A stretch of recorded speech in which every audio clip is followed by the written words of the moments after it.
Serge Olivier. D'abord, je remercie le Seigneur pour ce qu'il a fait de très grandiose dans ma vie. En fait, j'étais très souffrant et j'ai subi une attaque cardiaque en septembre 2009 précisément. J'étais à la rue des commerces au plateau et j'ai commencé à avoir des palpitations cardiaques très accélérées jusqu'à ce que je sois étouffé, jusqu'à ce que même je perde connaissance. Ce sont les gens même qui m'ont aidé à entrer à la maison. Le lendemain, il fallait ausculter mon cœur et il s'est révélé que je souffrais de plusieurs maladies cardiovasculaires pour lesquelles il fallait une intervention chirurgicale à hauteur de 7 millions de francs. Je souffrais d'une forme, pour ceux qui font fait la médecine, je souffrais d'une forme de bispide, c'est-à-dire il y avait une fissure sur le cœur, donc le sang coulait dans mon organisme là-bas du cœur. Une fissure au niveau du cœur. Oui. Allons-y.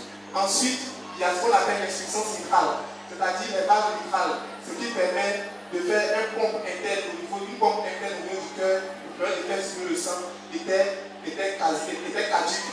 Donc, vraiment, ce cas même les médecins disent qu'il faut forcément une intervention, sinon c'est la mort qui est assurée à 100%. Cela signifie que le cœur n'arrive plus à pomper normalement. Voilà. Ok. Et maintenant, il y a ce qu'on appelle le canal atrioventriculaire, c'est-à-dire que les ventricules étaient perforés. Et vraiment, il y avait un passage de sang dans le cœur. Donc, la circulation sanguine de façon interne dans le cœur était irrégulière et anormale. Donc, lorsque j'ai fait les examens, c'est ce que les examens ont donné. Voilà les examens qui sont là. Ils ont mis ça au public. Et lorsqu'ils ont fait ces examens, ils m'ont prescrit 10 médicaments que je prenais par jour. 10 médicaments que tu prenais par jour. Et les médecins m'ont dit que ces médicaments ne peuvent rien faire, mais c'est pour me maintenir en vie, pour m'accorder un certain nombre d'utilité. Il va arriver un moment où ces médicaments ne pourront pas faire quelque chose et je vais tomber à quelqu'un comme ça et puis la mort est assurée. Tant que l'intervention de cette million n'est pas faite, les médicaments ne pourront rien faire. Est-ce que cette intervention chirurgicale, est-ce qu'on peut la pratiquer ici, en Côte d'Ivoire ou en Afrique? Bon, cette intervention, à cause du matériel qui est extrêmement coûteux, ils ont dit qu'il fallait que l'intervention soit faite en France.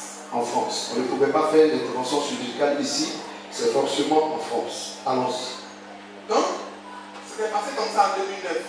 Donc, je suivais les traitements avec les médicaments. Et donc, ces 10 médicaments, tu les prends chaque jour. Chaque jour. S'il t'arrive de manquer un seul des médicaments, qu'est-ce qui se passe? Lorsque je ne connais pas un seul des médicaments, j'étais obligé d'étouffer et c'était quasiment le chaos. Donc, il fallait que ces médicaments étaient toujours présents à côté de moi.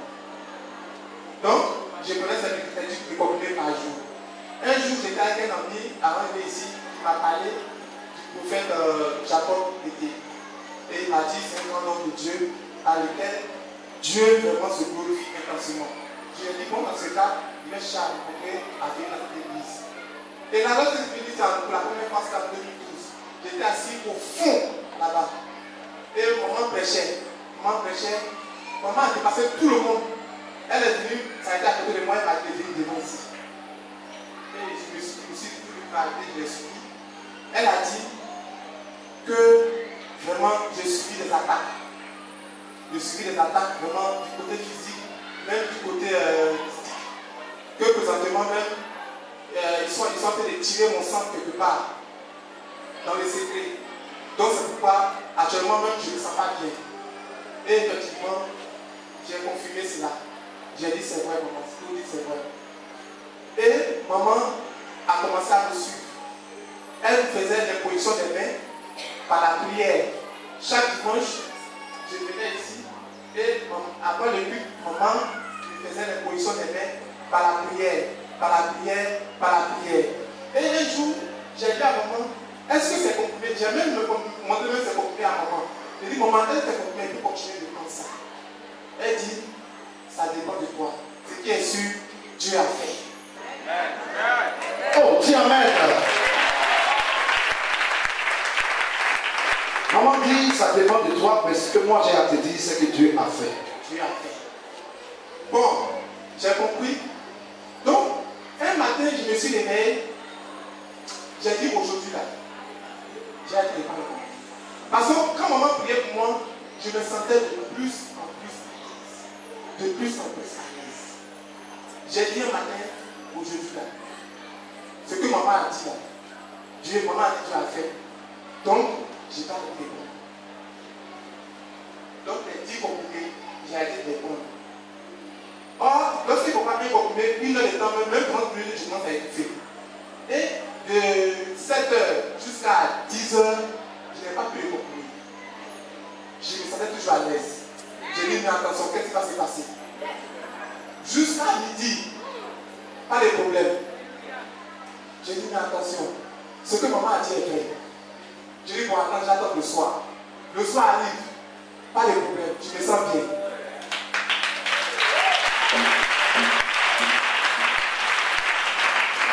Le soir, tu te sens bien. Je me sens bien. Le lendemain. Le lendemain, j'ai dit, bon, je ne crois pas. J'ai même rangé les 10 comprimés dans le placard. Toute la journée du lendemain, pas de problème. Pas de problème. 3e jour. 3e jour. Pas de problème. 4e jour. 4e jour, pas de problème. 5e jour. 5e jour, pas de problème. 6e jour. 6e jour, pas de problème. 7e jour. 7e jour, pas de problème. 2e semaine. Première semaine, pas de problème. 2e semaine, pas de problème. 1 mois, pas de problème. Aujourd'hui comme aujourd'hui.